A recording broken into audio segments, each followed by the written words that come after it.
Very well. Thank you everybody for joining us today. Now switch the key to English, so bear with me. We will start with our initial text for harmonization. Text comes from the Living Spring, Fonte Viva, and it's entitled Living in Peace. And it's based on the passage of the Act of Apostles, when Paul said, live in peace. The second letter to the Corinthians, chapter 13, verse 11. Keep yourself in peace. Others will probably war against you without reason, criticizing you for the way you live your life. Nevertheless, you can continue on your path without warring against others. To do so, however, so that tranquility will bathe your mind, compassion and goodness must follow all your steps. Promise yourself that you will do all you can to avoid exasperation. If you maintain your serenity, you can analyze every event and every person in their respective place and position. Notice, without a caring attitude, all those that come to your way, all those who appear afflicted or desperate, irascible or violent, bear wounds or illusions, prisoners of vanity or ignorance. They have not been able to tolerate the light of the truth. Consequently, they complain angrily. Anoint yourself with mercy and enter the recess of their beings. And you see all of them as spiritual children who feel outraged or hurt. Some accuse, others weep. Help them while you can. Be pacifying their souls. You will harmonize your own life even more. Let us learn to understand each mind according to its problem. Remember that nature, always divine at heart, respects the law of balance and conserves it incessantly. Even when people are frantic and in open conflict, the earth is always firm and the sun continues to shine. Living, oh my god, this word is hard. Heifer, Heifersly, I don't know what it means, or probably means for the life, living for the world, is normal for everybody. But living in peace with oneself is work of a few. Let us pray. I'd like to invite you to close your eyes, raise your thoughts to your guardian angel, ask him, her to be here with us.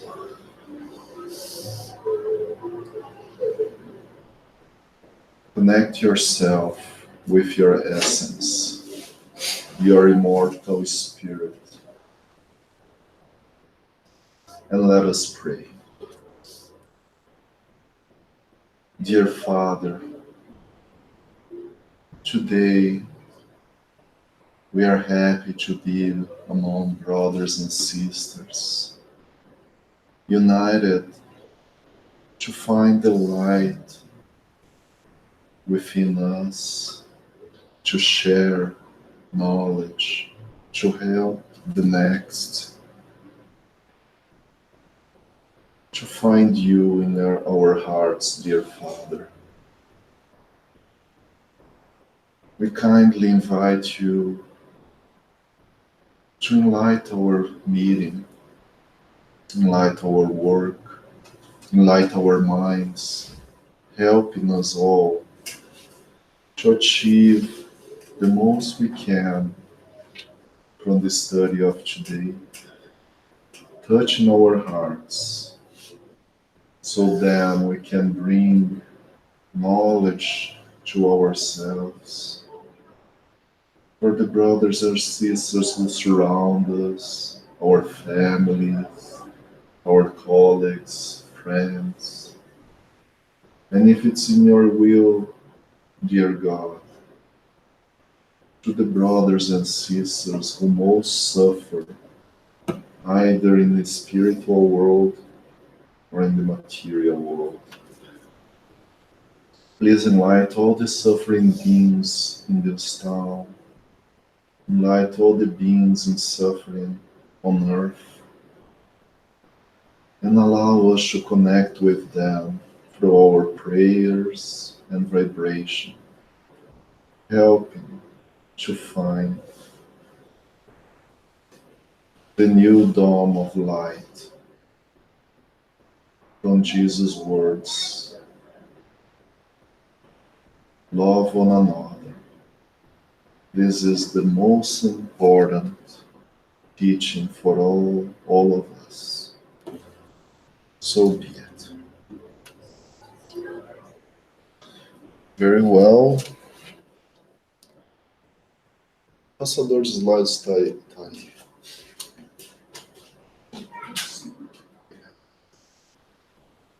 All right. So about 2 years ago, we made a 4-meeting study about the Spirit's book. And the study started with entitled, "What is Spiritism?" Because it's very basic talks, questions from the Spirit's book. We won't go all through the 1019 questions. You bear with me, we will choose some. And each meeting the 4 meetings are divided in one part of the Spirit's book. So as you know, the Spirit's book is formed in 4 parts, and each one of them has its singularity, its importance for us.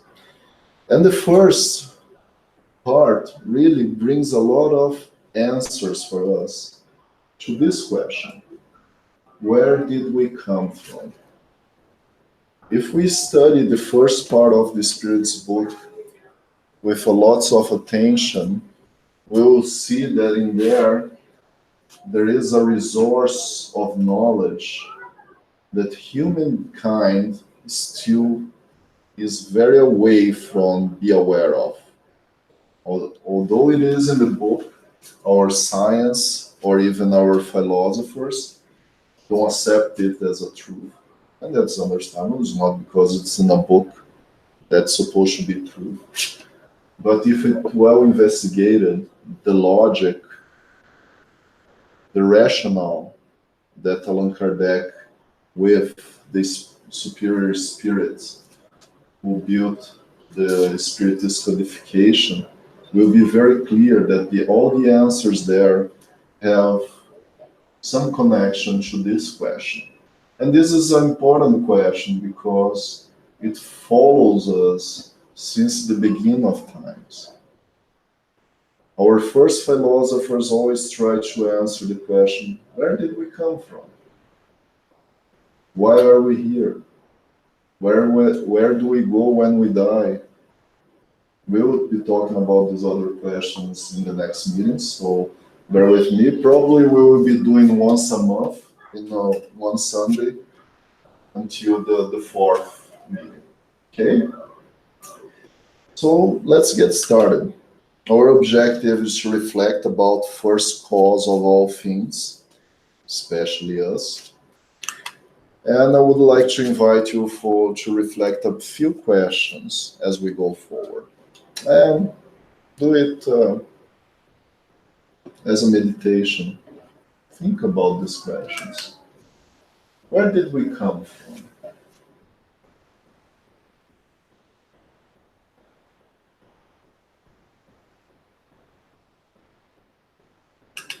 Is there a beginning for all things?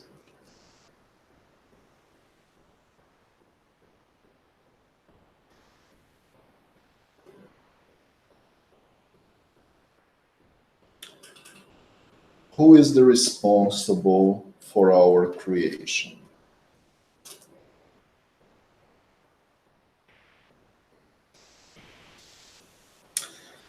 Very well. So does everybody know what is the very first question of the Spirit's book? Usually people know this one, because we always try to read and then, the first question I read at least. The problem, most of the people stop in the introduction of the book, which, by the way, is a resource of unbelievable knowledge. The introduction of the Spirit's book is a blessing that we all should read and understand, because Kardec built it in a very special way, in a very singular way. So the first question of the Spirit's book is simple. What is God? Well, it's not who is God. This is the first clue. Why is not who is God?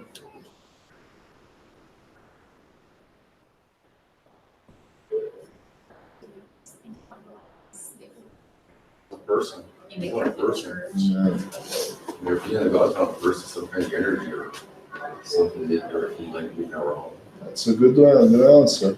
Do you remember what is the answer for this question? Does anybody? You can do it in Portuguese if you choose, if you rather.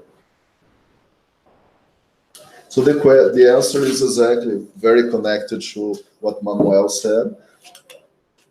God is the supreme intelligence, the first cause of all things. So basically, the answers are our first question there. Where did we come from? If he is the first cause of all things, we come from him. So we can finish the meeting. Thank you for attending. That's it. But exactly, it's not a man, the old man sitting in a throne, sometimes angry, throwing lightning on people, right? Or sometimes when he's happy, he throws wine in people, right? Or something like this. Unfortunately, this is not what the Spiritist, superior spirits have answered to this question.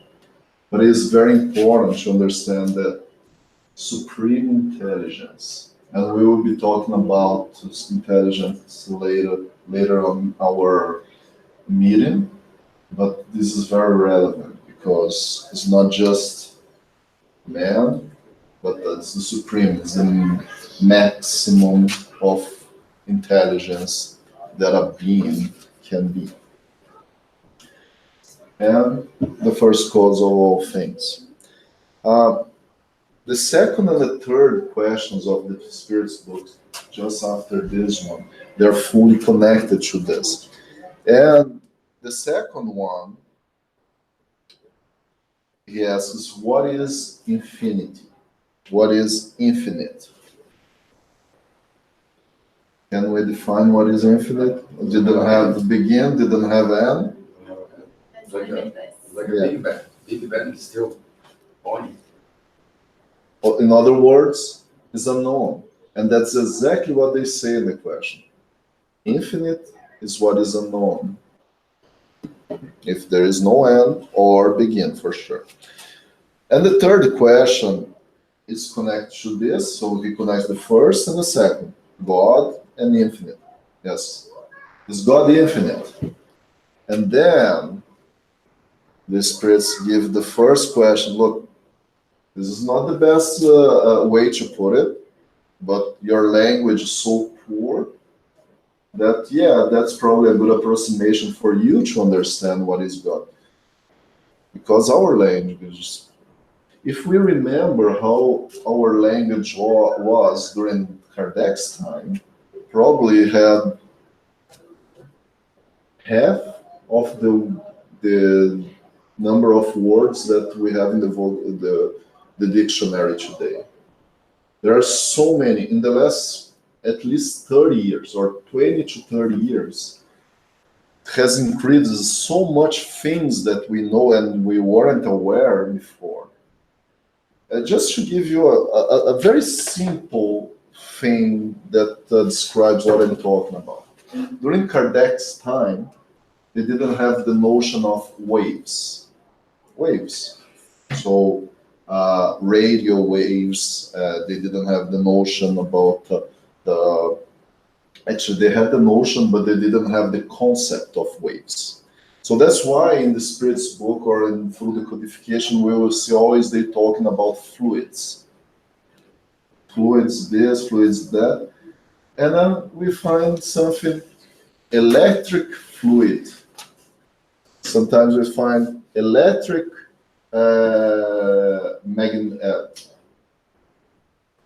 magnetic fluid. Because they didn't have this understanding as we have today that, yes, okay, electricity is waves of electrons that are passing through somewhere, creating the, miss the word now, corrente, the chain. And current as well, we can use. And now we do use waves. It's the concept of magnetism are waves of magnetic, electromagnetic fluid that's reaching somewhere, something, or someone. And this is important for us because many of the words used during Kardec's time, we need to understand how was the language during that time. Now imagine Jesus' time, that the Greek, the Hebraic, or the other Asian languages were way poorer than the Kardec's time and our time. So please bear with me when we say this, and also this helps us to understand when the Spirit said, your vocabulary is not good enough to define this. Really? Because we couldn't define what, I don't have my cell phone with me, but can you imagine defining what is a smartphone during Kardec's time?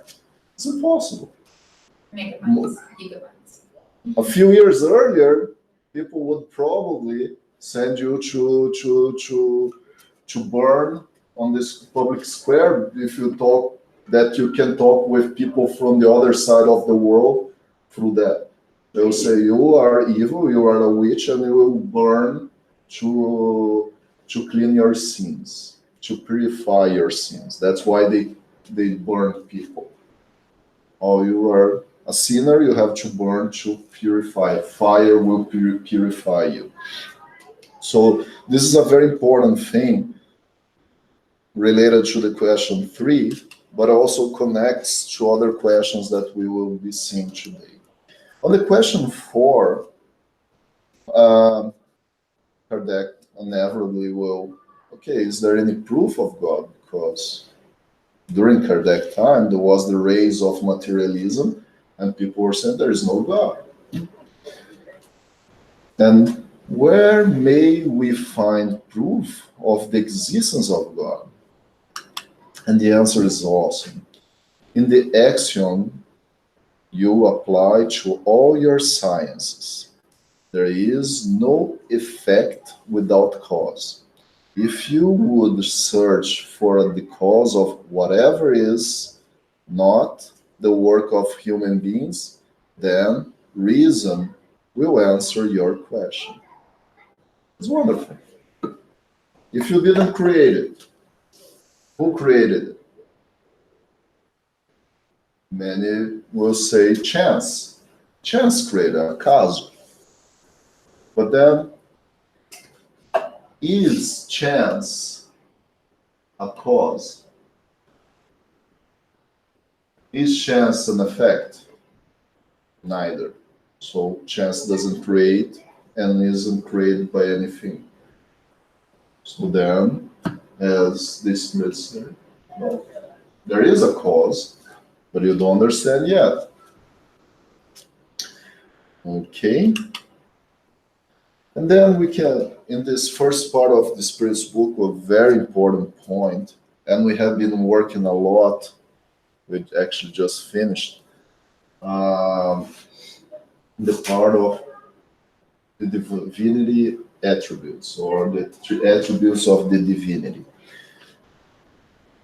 I'm pretty sure that people who come on Mondays for our study know all the attributes of God. All good? Omniscient, omnipresent.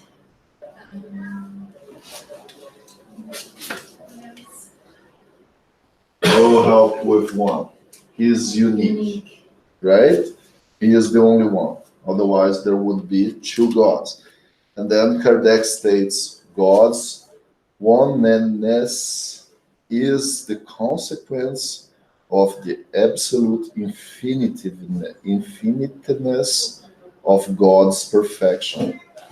If there is any other being as perfect as God in any item, let's say, someone can be more patient than God, because the God from the Greeks or the Romans, they would throw the lightning, remember? Right? Zeus would, okay, I'm angry with you, I'm gonna burn you with a lightning. So if there was anyone the more patient, the other one would be the God of patience. As he is unique, he is perfect and absolute. This word is very important for all of us, because we will always evolve. This is inevitable. This is the certainty we have. Even though we fight against evolvement, we will evolve. That's inevitable. That's one thing that settled to happen. And can we evolve to the absolute? What do you think? Is it possible to be absolute? Absolute love, absolute charity, absolute justice. Can I be this one day? Is it possible? I think so, because he's doing it, otherwise we would be like people. Awesome. You got it. Exactly. That's why he is the absolute. We will be always relative. Not relative as someone from our family. Relative. So yes, exactly. We will never be absolute because we will be always God. It's going to be always unique. The other important one is immateriality, which is for sure very hard for us to understand because we already picture the old man sitting on the throne or somehow a man, right? We keep creating the image of the movies like to do this, right? God will be a begging person asking for aid, right? Alms, pedindo esmola, and then we will turn and then we will let God sad because we turned back. There's also another image trying to convert God. It's a little better, at least, than the guy sitting on the throne, but still, right? So God would be not immutable, and this is connected to another attribute, this immutability, because God would would be subject to the transformations of matter. In other words, has to be material to not suffer mutability, because all matter, all types of matter will change at some point. Immutability, if God were subject to change, the laws that govern the universe would have not stability. Eternity, God is eternal, meaning that God had no begin and will have no end. That comes apart. Oh, God has no begin. Doesn't make much sense, but we can't understand, as I said. It's connected to the question number 3 that we were talking about God being infinite. Yes, basically it will define well, but the spirits already said that's not exactly the best way, but due to the poor language of your dictionary, yes, you can use this as an approximation for now. Another very important attribute, omnipotence.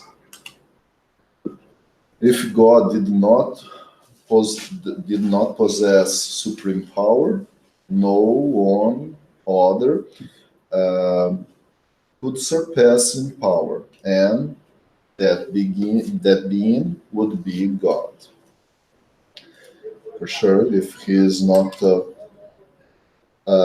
power, if there was any other more power than him, it would be God. Omniscience, and science, not just the science that we know, but knowledge. It's full of knowledge. Is the supreme and sovereign intelligence. God's intelligence embrace the infinite, must be infinite.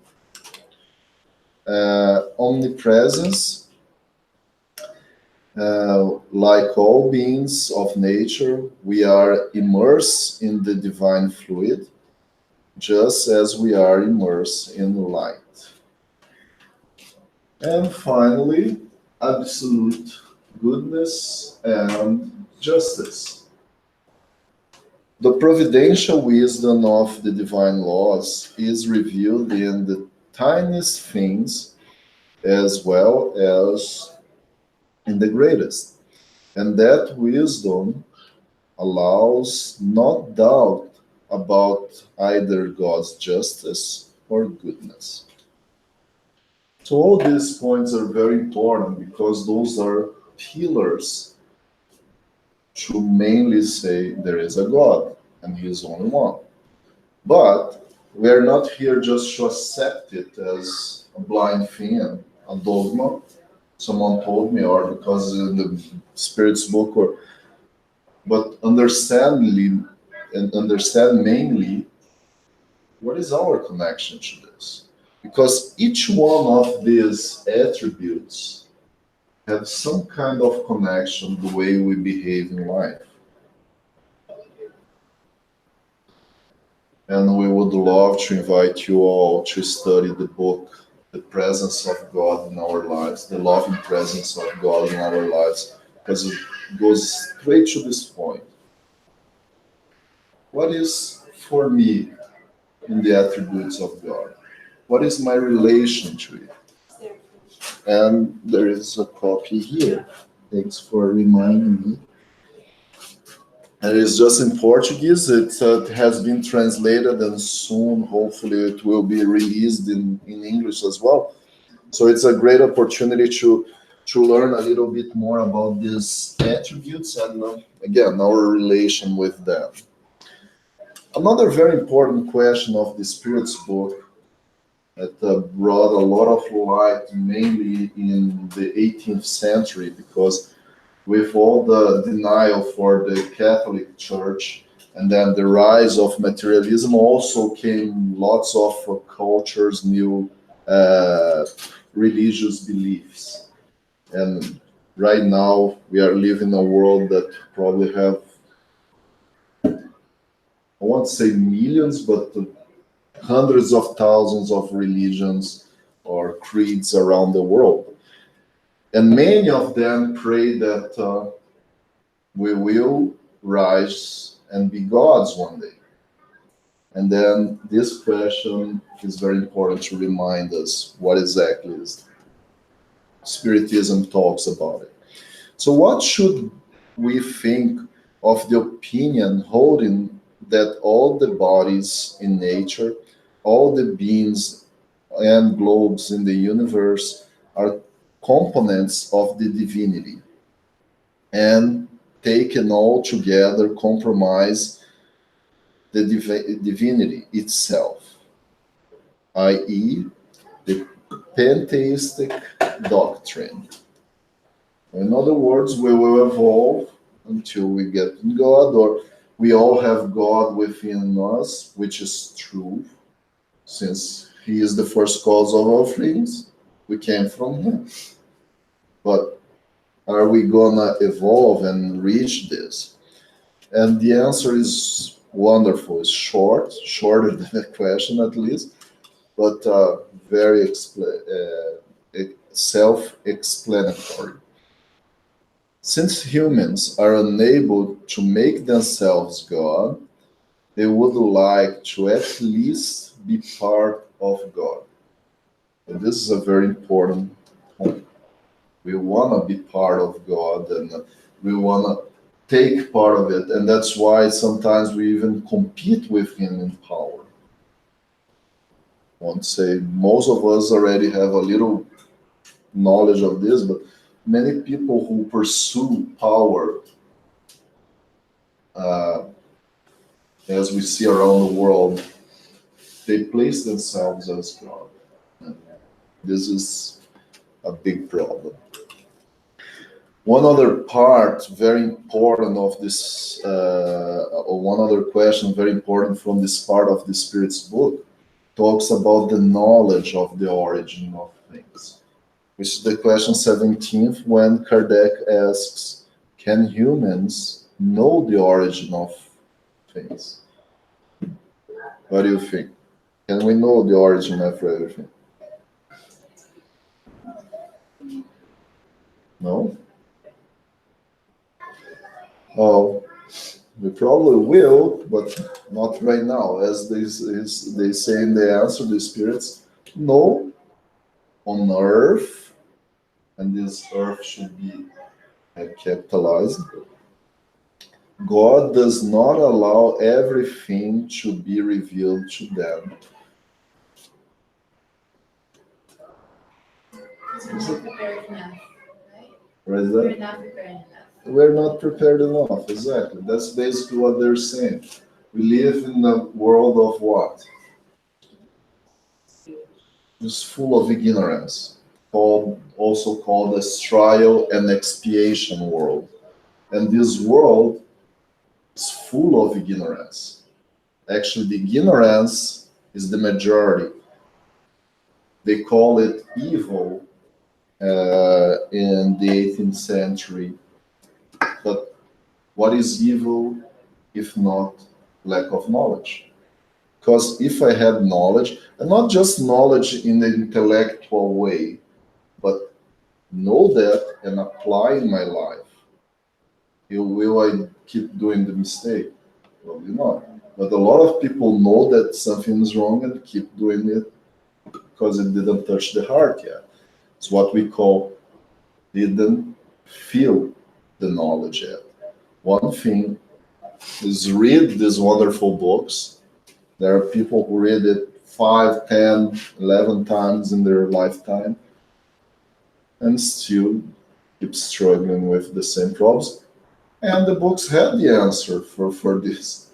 So once again, knowledge itself won't solve the problem. When Jesus said, and you will know the truth, and the truth will set you free, it was very clear. It's the truth that will set you free, not the knowledge of the truth. It's different. So the answer is important, and the question 19, pursuing this, is still Kardec questions. Can't humans grasp some of nature's secrets through scientific investigation? Yeah. Science has been given to them for their advancement in all matters, but they cannot go beyond the limits set by God. Because, again, right now, Earth is not evolved. As we evolve, we will either have to go to other planets more evolved, or we will start coming here to Earth in missions, as we see lots of spirits, such as Emmanuel is reincarnated, Joanna de Angelis probably reincarnated or incarnated. We don't fully know exactly what's going on, but she is about to incarnate.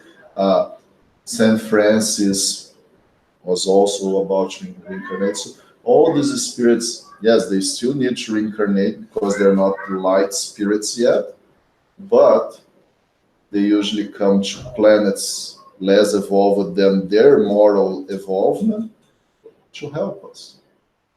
To help us. What is a spirit? So if we keep talking, we are spirits. What is a spirit then? Very good question from Kardec. Straight to the point.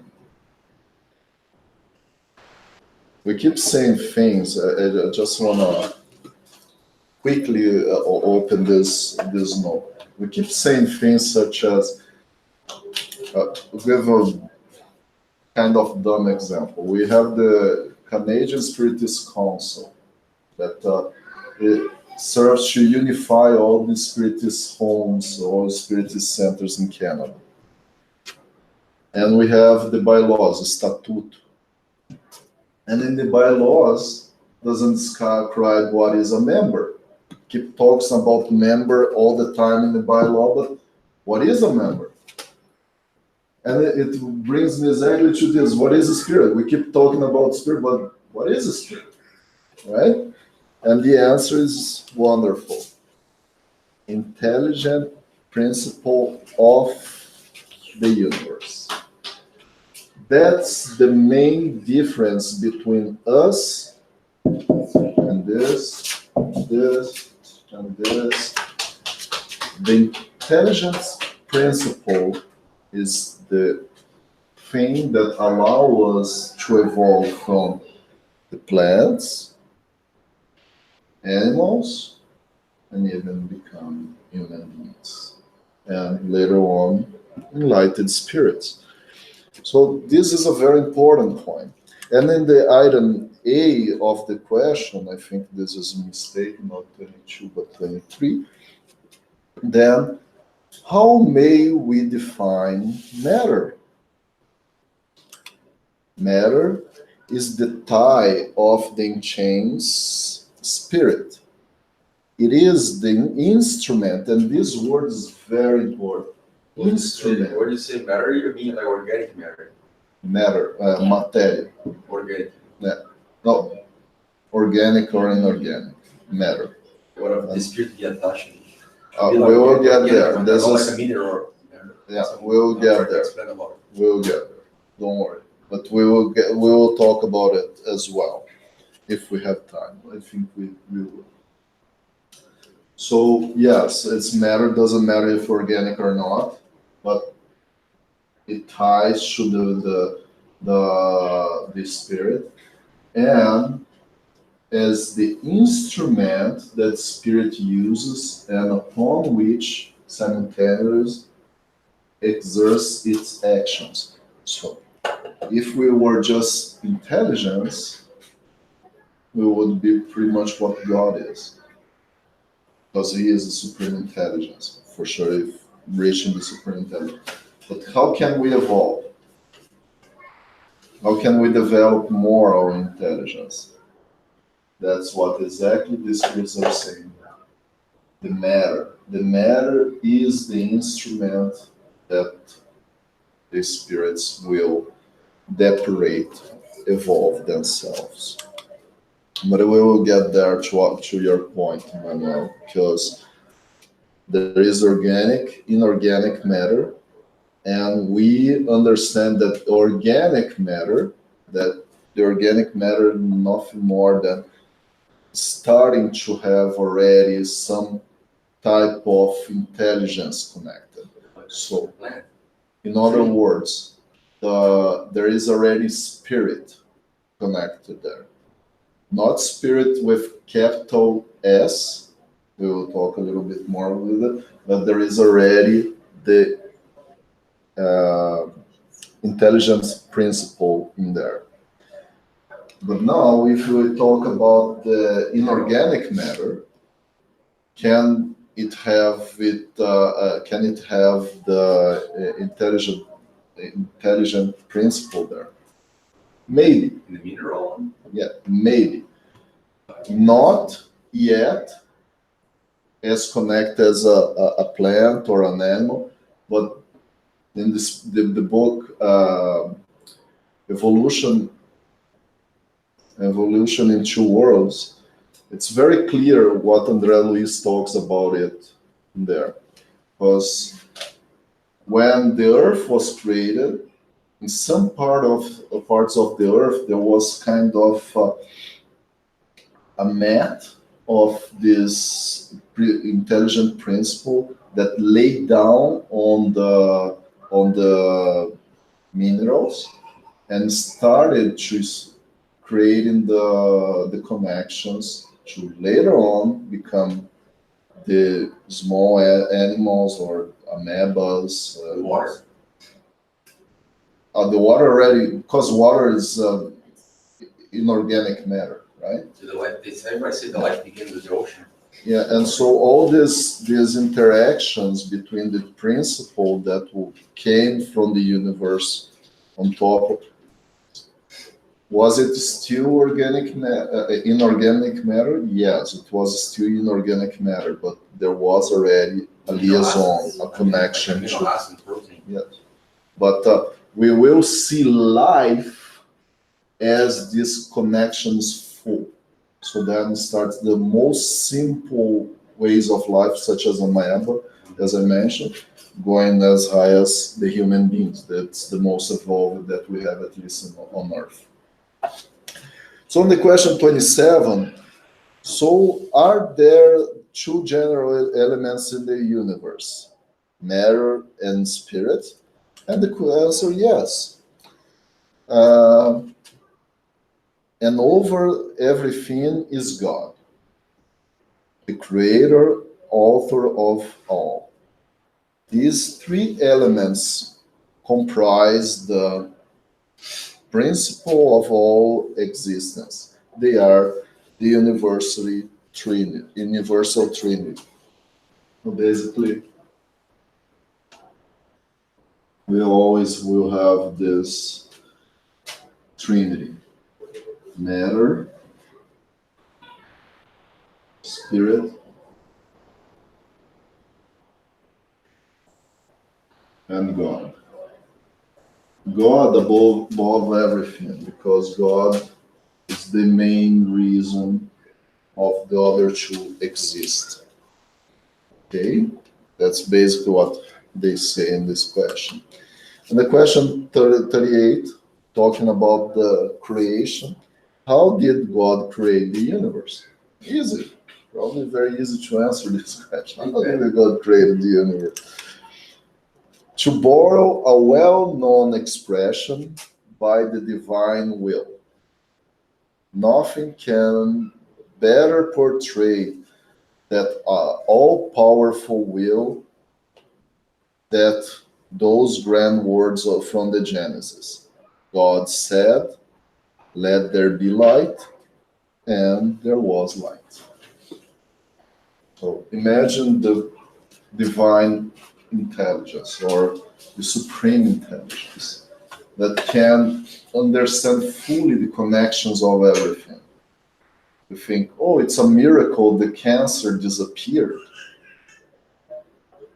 But it's not a miracle. It's when Jesus was operating all the healing of the people, forgot leprosos, Hansen. He wasn't operating anything that it was abnormal for the knowledge of that, or even our current society. But a lot of studies, and many of these are studied in the Genesis book or in the Medium's book, and it's well explained. Right? Look, he knew what he was doing. He knew through his will, he was able to operate. And now we're talking about Jesus. Imagine the supreme intelligence. Just thinking happens. The question 43, when did living beings first appear on earth? In the beginning, all was chaos. The elements were just jumbled together. Little by little, each thing settled into its proper place. Then, living beings appropriate for that state of the globe appeared. I wanted to leave this question here, because this book was written in 1857. The book from Charles Darwin that talks about how things evolve, it was in 1859, 2 years later. So this is very important, because that was one of the first concepts of what, for us here, this is very simple, but during that time, there were how things evolved, how Earth was created. They didn't have the Big Bang theory during that time. They didn't have all these concepts during that time. So we have to understand that this was really revealing a lot, way above that society was able to understand, or was understanding until that time. And I will fix something that I said. that society was able to understand. This is not true. Because if the society wasn't able to understand, it wouldn't be in the book. It would be as other questions that say, you can't understand it yet. So the society was starting to understand it. Sorry for the little mistake. Question 53. Did humankind first appear at various points on the globe? This is a question that we always make as well. Was it started just in Africa or all over the place? Scientific way, the life started over there. Well, It was a one. that's what our science says today, with very, very limited resource of knowledge, because they're based in the oldest human being that they found, the bones, right? Yeah, but if you think about on the older continent, the way that the tectonic plates, Earth was connected, like the Pangea was only one continent. Yeah. That's why. And also this concept didn't exist during Kardec time, right? This concept about Pangea and everything didn't exist. Now look the answer. Yes, but at different periods, which is another cause of human race diversity. So all these splits of the continents and everything helped. This period is basically, he's talking about this. If we go to for those who are new in town, probably you haven't never gone yet to the beautiful museum in Drumheller. It's called Tyrrell Museum, and there you will see a lot of nice bones of dinosaurs, but also they talk about the evolution since the Big Bang, and then it's very nice to see how the continents were distributed through these ages. It's very, very nice. There's the book too, of Emmanuel, to the way to the light. In the way to the light, Yeah. talks a lot about this in more details. Yeah. Okay, good. Yeah. Question 55. Are all globes sailing through space inhabited? Yes, and contrary to that, earthly lines believe they themselves are far from being first in intelligence, goodness, and perfection. Nevertheless, there are individuals who think they know the whole truth of the matter and imagine that this little planet is the only one privileged enough to be inhabited by reasonable beings, pride and vanity. They fancy that God has created the universe only for earthlings. So basically he's saying here, you guys think you are the only ones because you can't understand well, and you're too proud, too much vanity, but yes, there is. And here I would like just to add one comment, very quick. There has been the last little while misunderstandings of what Chico Xavier said about aliens. Look, for sure, we are all aliens because possibly we weren't created, our first incarnations weren't in this planet. Most likely, almost all of us have already had this experience in other planets. But saying this is Spiritism connecting to studies of ovnis and all this stuff, we have to be very careful. Because the spirits, we don't have one single book from a spirit that we can trust It talks about spaceships coming to Earth, or we living from Earth to go into other planets. It's not like this. And mainly because they understand that traveling in spaceships to all go to another planet, such as we can live due to our matter, the type of matter we are right now, would take too much time and we wouldn't be live as we would reach there.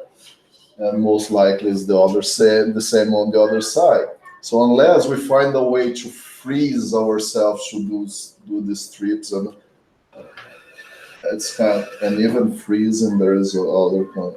So just I would like to invite you all to be very disciplined, and when you read this, be careful, because there is a lot of misunderstanding and a lot of misinformation there, which sometimes we see in spirit centers talking about aliens and travel, spaceship travels, like let's be careful. Yeah, they change the time, they can, like, yeah. So just be careful. Getting to what our dear Emmanuel talked about organic and inorganic beings. Organic beings are those possessing an inner source of activity that gives them life. They are born, grow, reproduce, and die. They are provided with special organs in order to accomplish the various life functions that are appropriate for their needs and their self-preservation. They include human beings, animals, and plants. Inorganic beings possess neither vitality nor their own ability to move. They are formed solely by the aggregation of matter, minerals, water, air, etc. So basically, saying what we said, if there is life, for sure there is a spirit connected there. But there is no life, there is no move, no ability to move. Most likely there is no intelligent principle. But as I mentioned, and this comes from a very good book, complementary book that we call the Evolution in Two Worlds, and it's very clear that at some point this interaction of the matter to become organic starts before it is already organic. So there is, in my opinion, it's like we need water to create life. So you can create life without life as we understand, right?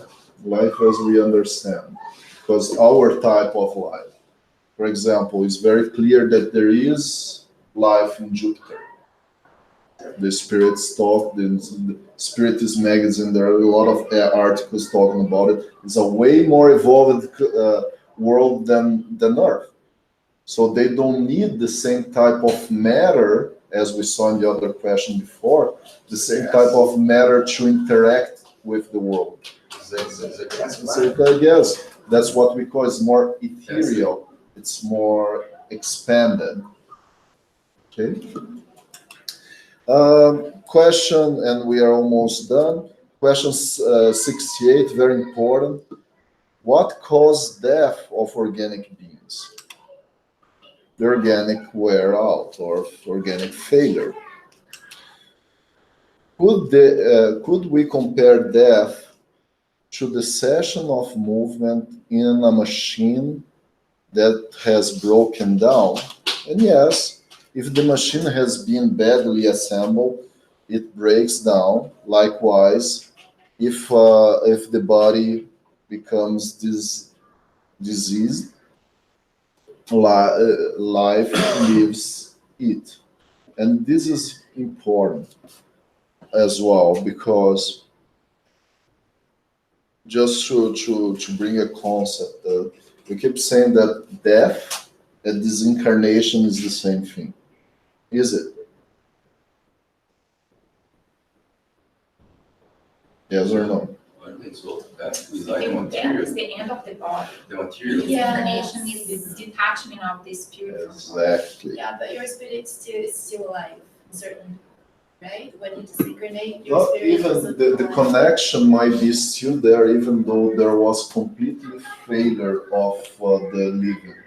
And this is very common to hear from suicide people because they kill their body, but they still are connected. And there is so much comments in spiritist, in mediumship meetings and spiritist centers that these spirits, the suicidal spirits, come and say that they still can feel, they still can smell, because yes, there is still an attachment there. I don't know if it's true, but I think I heard a comment about it. If the person died regarding a fire, a burn, so that thing makes make a damage on the spirit or It depends on what was exactly. I I will just- give an example from Brazil. There was that big fire in Niterói in the circus. A lot of people died in the past. Chico Xavier mentioned about this once when he was questioned, and he said that Emmanuel was explaining that those spirits, they were having a collective karma, so they were all connected because they made atrocities in the past related to fire, and they agreed to die by fire, disincarnation. So we can't say that in that case it was a slow process, because it was a planned thing in the spiritual world as well. But a person who dies by suicide or an accident, right, not necessarily will be fast the process of disconnections. Yes, even for people who, for example, the people who smoke a lot, and they die from a disease related to the smoking process, Yep. they may kind of pay for it because they have to learn that they made an indirect suicide. Yes. Yeah. The André Luiz case is exactly this. Yes. And this book, when the information, our club book in July 27th, we'll be talking about the book Voltaire. And this book is very important to understand exactly what are those connections we're talking about. Because this spirit gave a lot of trouble to Dr. Bezerra de Menezes to disincarnate, because he was so connected to so much stuff, not just his body, but connected to stuff in the house. So good reflection. Invite you all to read this book, July 27th. And that's it. If we do have time, otherwise I don't need to pass this last one. Although, yeah, but I don't know how are they. No, she's okay. They're good. They're presenting anything. Otherwise, we can go to the classes. You guys have any comments on the question? Did you like the way we did this? Would you be interested in keep joining the other 3 meetings talking about the Spirit's book and the importance of it to us all? Yes, I think it's especially useful for people that are starting in this new world of Spiritism, because you can go from the very first beginning and understand, each different step. Exactly. Yeah. And the other thing, as we all are Brazilians here, a lot of people come and say, Eric, I don't know how to say what is Spiritism to my friends or my colleagues in English. And well, because you have never to, first of all, you probably have never to do it in Brazil, because everybody knows what is Spiritism in Brazil. Nobody knows what is Spiritism here. And it's easy to express by in your own language, you know. And here you try to go there. Oh, it's true. I don't know. So these basic meetings are exactly for this, to give us the opportunity to learn a little more what is the basis of Spiritism in English and spread the word. They don't have a presentation today. No? Awesome. So we are good to go. Okay, we will do the passes. Pode ajudar, Sandra? And we'll need someone else from there. A gente precisa de mais um para ouvir.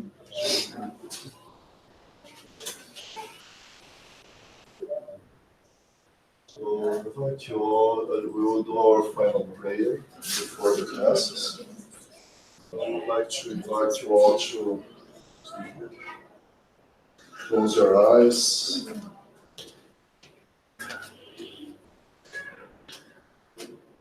And be grateful for God in this wonderful opportunity to meet the Spirit's book, to understand a little more the questions that more than 150 years ago the Spirits brought to Allan Kardec.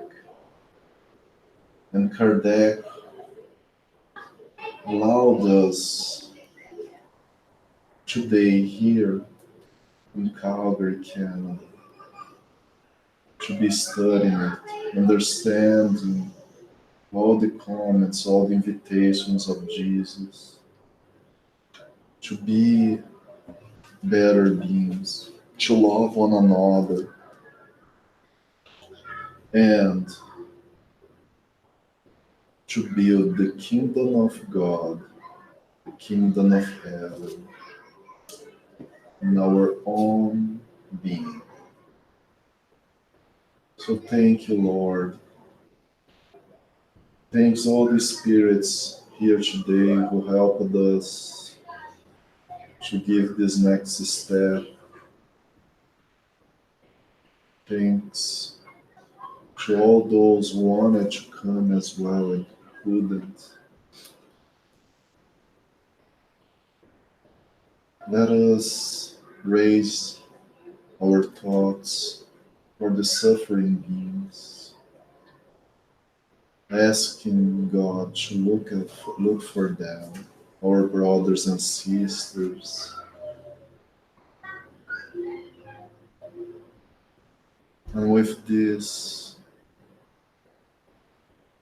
connection with our Father, we also ask Jesus to be with us in our week, to be with us in our thoughts, actions, feelings, and in light especially this group for the activities we will be handling next weekend. The important conference that will be handled here in Calgary. Brothers and sisters coming from all over Canada, from Brazil. Let us be connected in the most fraternal feeling. And this home be light for so many, giving strength and peace in our pathway to the light. Be with us, Jesus. Be with us, Father. So be it.